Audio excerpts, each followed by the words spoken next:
All right, ladies and gentlemen, we're going to be talking about specifically D here. I wasn't 100% accurate, and I did it on purpose when I said there's no answer. Because if you notice, I didn't box it in the video. I wanted to take time to really kind of focus on this. So I'm going to be talking about this in class, or at least referencing this in class and doing what I need to. But I want to have a video so you can come back to it until it just really sinks in. No answer is not correct here. The actual real answer is no real answer, or no real number. Let me take off the word answer. Didn't even finish spelling it. Number. Honestly, I haven't looked or verified. I can't remember, but I believe it's the end of this whole semester. But we really focus on it in Algebra 2, is the idea that there are such things as imaginary numbers. And you'd think, it took about 200 years from the time they discovered the idea of imaginary numbers to the point we were actually using them. And we use them in things such as accounting, which means banks use them in higher level accounting just to be able to say what came in and what went out. It's amazing. It's weird. Physicists use it, and they're still sitting there today going, okay, it's there, but I mean, how do you really use this stuff? What does it mean when we get to it? Anyway, there are imaginary numbers.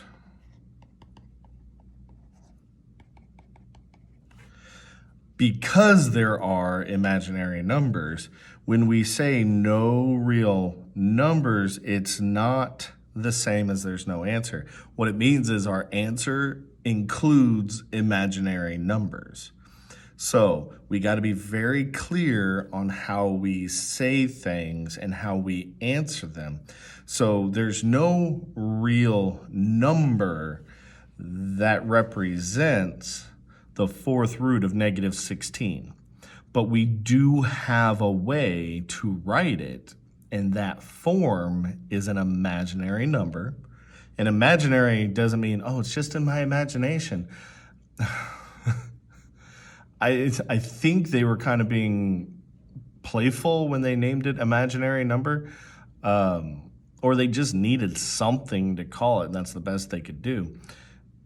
But we have a way of putting it on paper. We have a way of adding imaginary numbers, subtracting imaginary numbers, multiplying, dividing, taking them to powers, and taking them to roots. We have ways of doing all of that with imaginary numbers. And it's not like we do something weird like it's a limited umph. We don't call it that. It's literally just called an imaginary number, and it deals with 0, 1, 2, 3, 4, 5, 6, 7, 8, 9, or any combination thereof. So when we get there, it's not a hard concept now.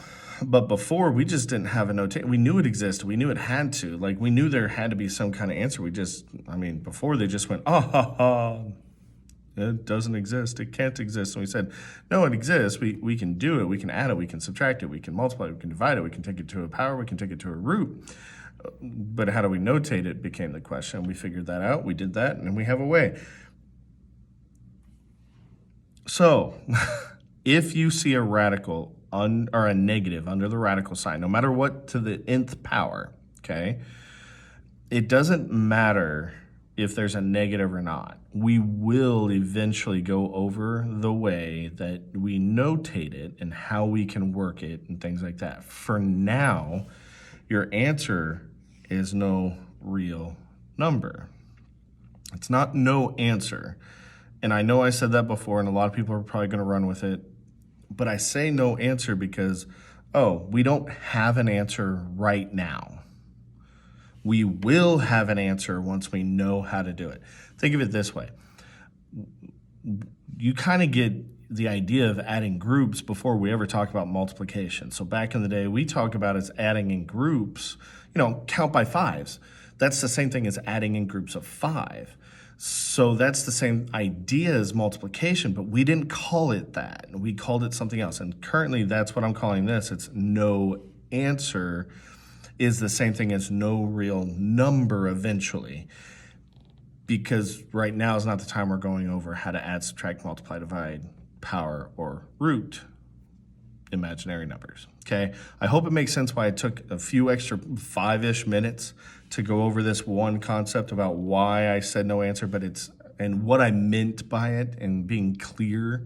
I'm trying to set you up that it's okay to be like, I can't answer this right now, is what I meant by no answer. It's just shorter, it's easier to understand. But the formal answer, if you want an A to be able to say, hey, I can do this, you better say no real number or no real numbers, plural it.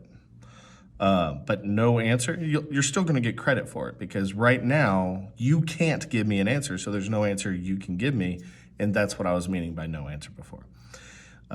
Anyway, again, this was to clarify. This is one of those extra videos that we would go over in class, but just in case we're not in class or you miss class, it's that extra video for you. Let me know if you have any questions.